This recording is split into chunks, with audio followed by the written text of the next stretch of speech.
Hello mga viewers, subscribers, followers at mga damador sa Luzon, Visayas, Mindanao.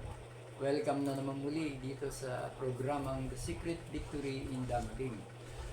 Dito na tayo mga kadama. Tapos na tayo sa 116 versus 115 na subo-subo.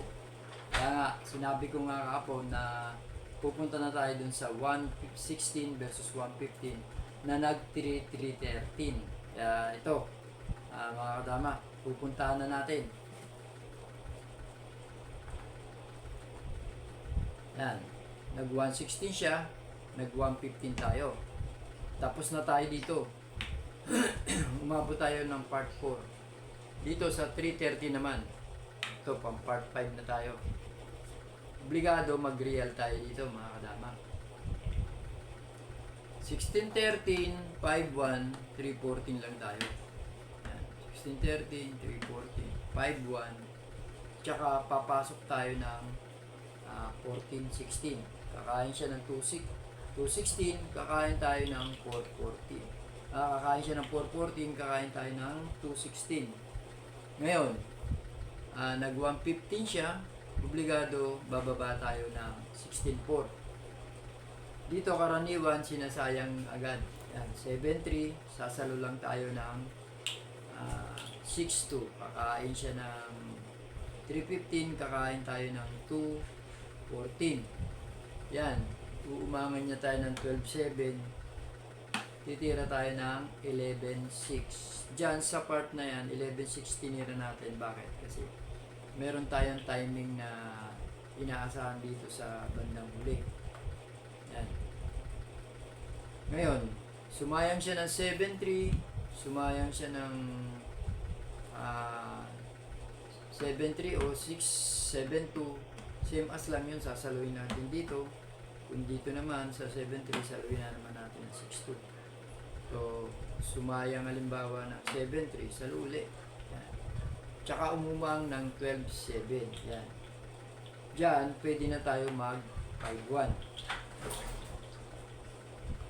Pag sumayang ng 7.3, pwede na tayo mag 10.5. At tsaka pagkain niya ng 3.15, susubuan uli natin ng 1.16 at tsaka susubuan natin ng 7.2. Tayo naman dadama doon. So lamang tayo rito.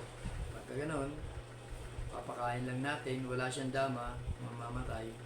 Tayo naman may dama, lamang pa tayo sa pitya. So ibig sabihin lang, posible siyang matalo. Yan.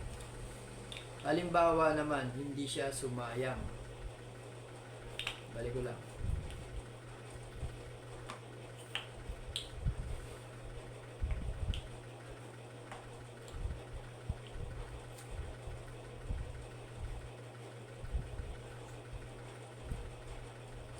Ayan.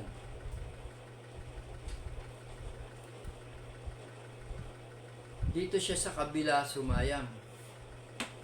Same as pa rin, gaganon lang tayo. Pagkain niya dyan, tsaka tayo sasabay ng 10.5. Pagkain niya rito, dibaldi na naman siya ng isa. Pero hindi pa siya makakadama dahil alanganin yung posisyon niya. Andito pa lang, may tao pa tayo rito. So, talo. Ibig sabihin, kahit sumayang ng 7.3 o 7.2, matatalo siya. So, hindi siya sasayang. Yan, hindi siya sasayang dyan. Kung titira naman siya ng 6.2, eh malalagay naman siya sa alanganin. Pwede na tayong tumira ng 10.5. So, mauobliga siya o kaya timing lang tayo ng 9.5 tapos pag 3.14 niya. May ipit eh. Ito, kung ititira to, ayan, eh, dito tayo, dun siya. Pag protection niya dyan, susubo naman tayo. So, delikado rin siya. Kaya, maling ipakain yun Yan. Maling isubo to. Kasi gaganon tayo. Magte 10-5 lang. Madidelikado na siya. So, ito na lang yung pinaka-best move niya. 15-14. Diyan, pag nag-15-14 siya, ipapadibal din natin to. 14-2. Choices niya ng puti kung saan siya kakain. Pwede siyang kumain ng 7-15 at pwede siyang kumain ng 2-14. Halimbawa, kumain siya dito sa 2-14. Yan. Obligado na natin bawiin yung dibalde. Ayan, 7-3. So, obligado rin siya mag 9-5. Kasi pag pumunta tayo doon, lamang na tayo. Ayan, mag 9-5 siya. Tayo, pwede tayong mag 9-5 din. Ayan. Kung sakaling sasayang siya dyan, iilag lang tayo. Kung dito siya sumayang, pababayaan lang natin siya kumain ng balik, sisingit na tayo doon. So, mapapansin niya yon mga kadama. Ayan. Ngayon, hindi siya sumayang dito. Eh kung mag 7-3 siya, bawal naman tayong sumayang kasi mauna pa siyang dumama sa atin. Dito lang tayo. Yan. Pag 16-4 niya, gaganon tayo kasi meron din nakaumang na lance eh. At posible rin siya dumama. Ibababa muna natin ito. Ngayon, eto na. Pag 3-14 niya, tsaka tayo pumunta doon. So, kahit anong isabay niya dito, dama na tayo. Yan, halimbawa dyan, kain tayo doon. Kumain siya rito. Pa 5-1 lang tayo, mga 15-1 lang tayo. Kung hindi siya dadama, ipapakain naman natin to. Kung dadama naman siya, timing lang tayo ng 8-3. So, ibig sabihin, matatalo. Balik na natin.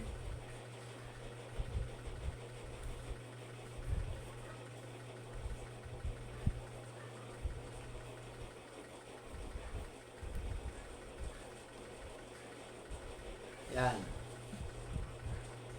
Dito, pinakita lang natin na ahead tayo sa tirahan. Yan, gumanyan. Nilag tayo. O, pumunta rito. Alam na natin yung gagawin natin. Pumunta rito. Gaganon lang tayo.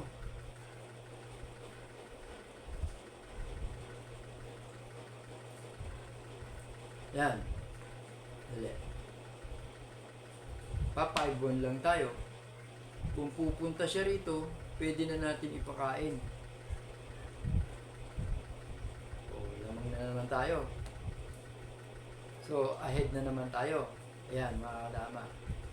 So, dito, pag sayang niya, ito yung hindi natin napuntahan. Diyan, sa part na yan, pwede naman tayong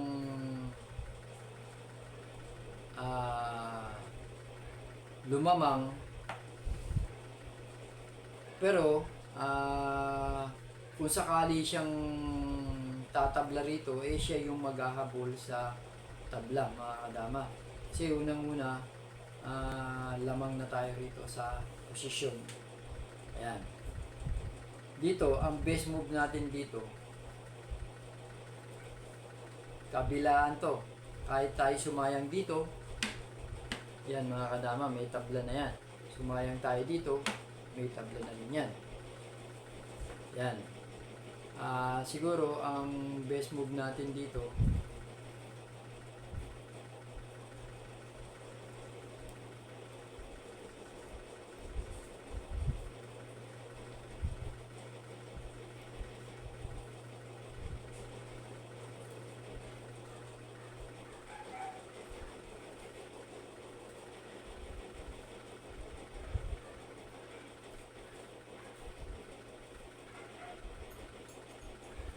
saglit lang. Paisip tayo rito. Kapag dito tayo pumunta, papakita ko mga mali natin, mga kadama. Mali itong itira itong 5-4. Bakit? O, igaganon niya lang yan. O.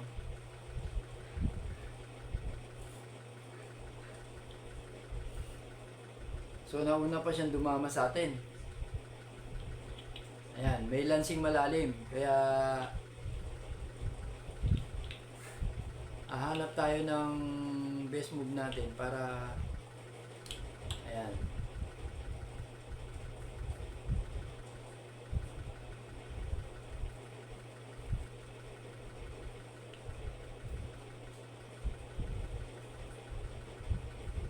Yan. Sumayang tayo dito. Ibibigay niya to. Nadama siya, mali. So, hindi yan na ititira natin. Kung sumayang naman tayo dito, ganun din. Gaganon siya.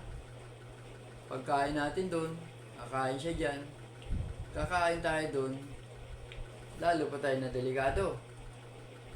So, ayan. Yan yung mga mali natin posibleng itira dahil maganda yung tinira niya rito, 7-2. Ayan.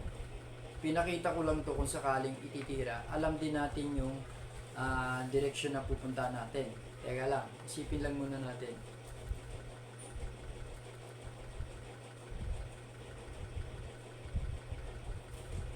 Ayan, siguro malamang subo na lang natin to. Ayan.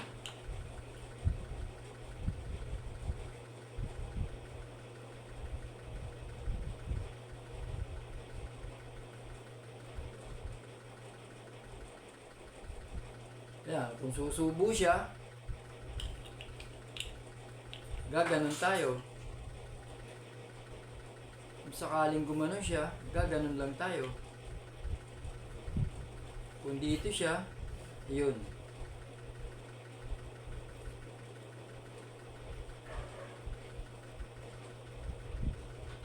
Kung dun siya,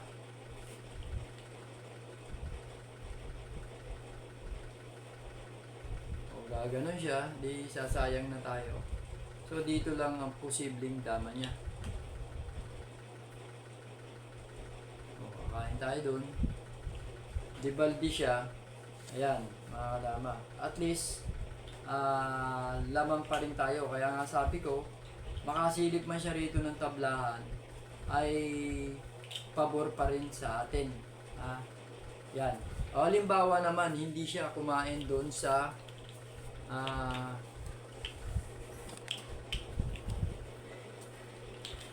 6.14. Kung dito siya kumain sa 7.15.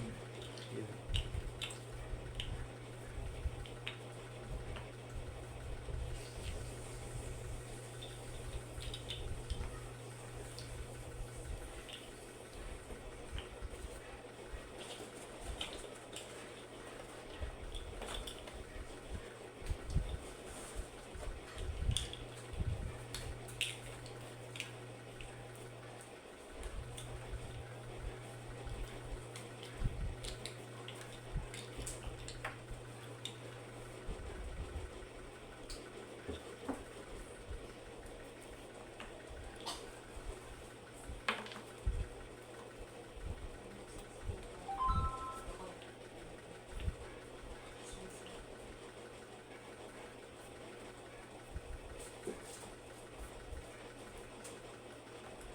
Yan, nag 116, 115 tayo, 313, 1514 yan kumain.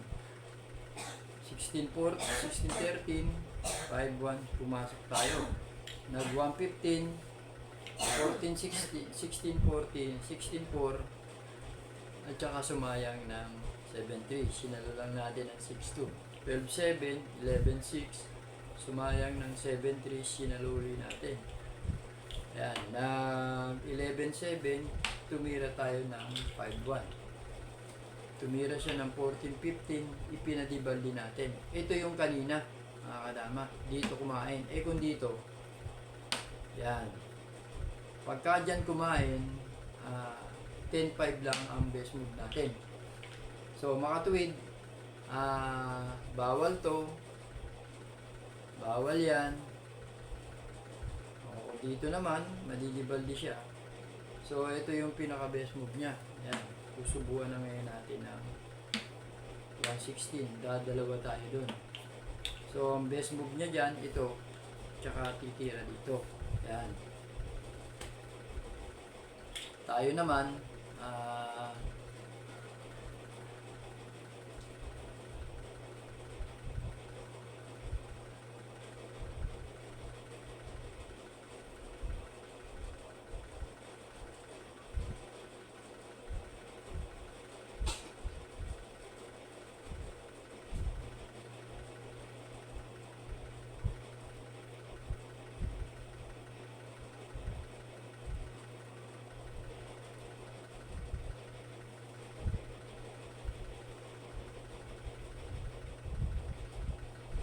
9.5 lang pala. So magandang timing mga kadama.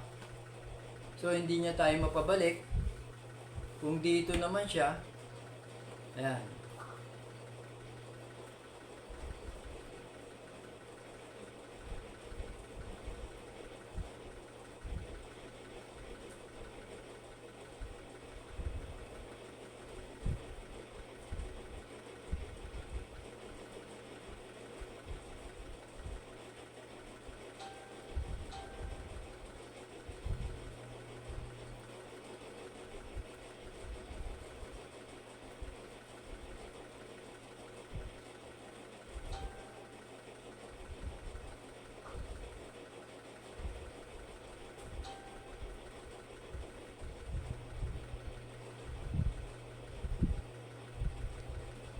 Dito tayo. So ipapadibald niya ito. Ayan. At saka gaganon siya. Ito.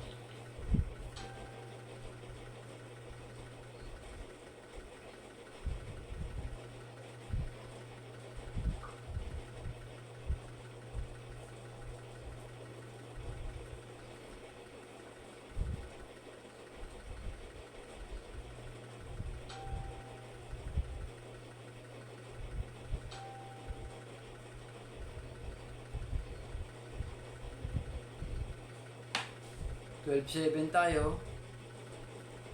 Dadama siya rito. Ito na.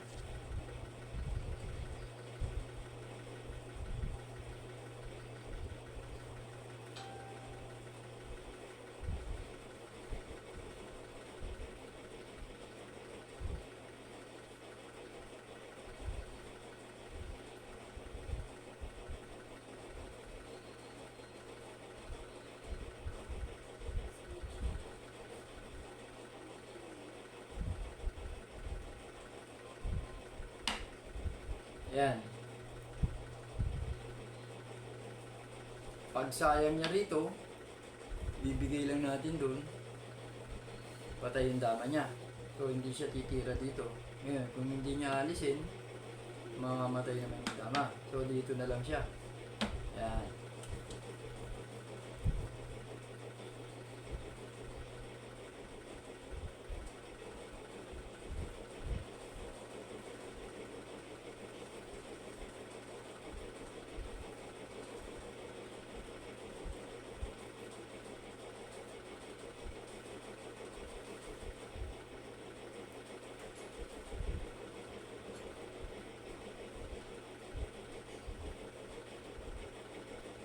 Eto na. Ayan.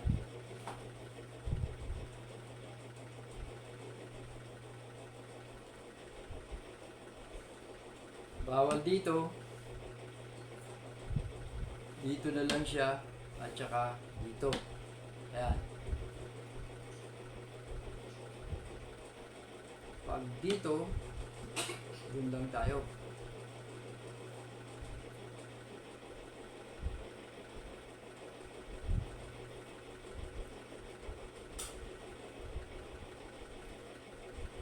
Yan.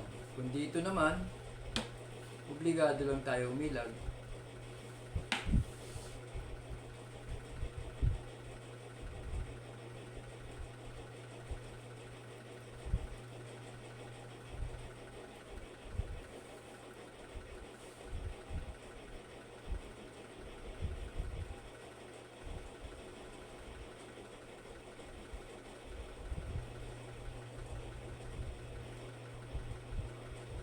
Sasayang siya.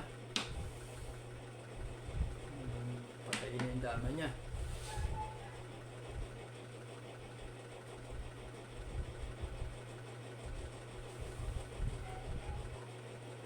Dito, ganun pa rin.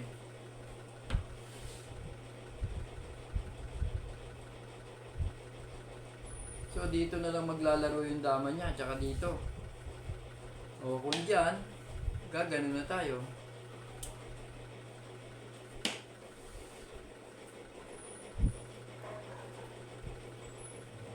Kung dito naman, ibibigay natin yan. Saka isusubo natin to. Ayan. Diyan, mga kadama. Posible pa siyang may puntahan na talo. Kaya ito, kung makakuha man siyang tabla, bonus niya na. Kumbaga, siya talaga yung nag-aabol ng tabla. Eto mga kadama, pinabura na naman tayo ng tirahan na to. Sa 116 versus 115 na nag-3-3-13. Nakakuha na naman tayo ng pabor na magandang direksyon para sa second move. Kaya mga katama, huwag kayong ah, makakalimot sumubaybay at marami pa tayong ipapakitang mga variation dito. Antabay lang at sunod-sunod to sa mga part na ipapakita natin. See you soon.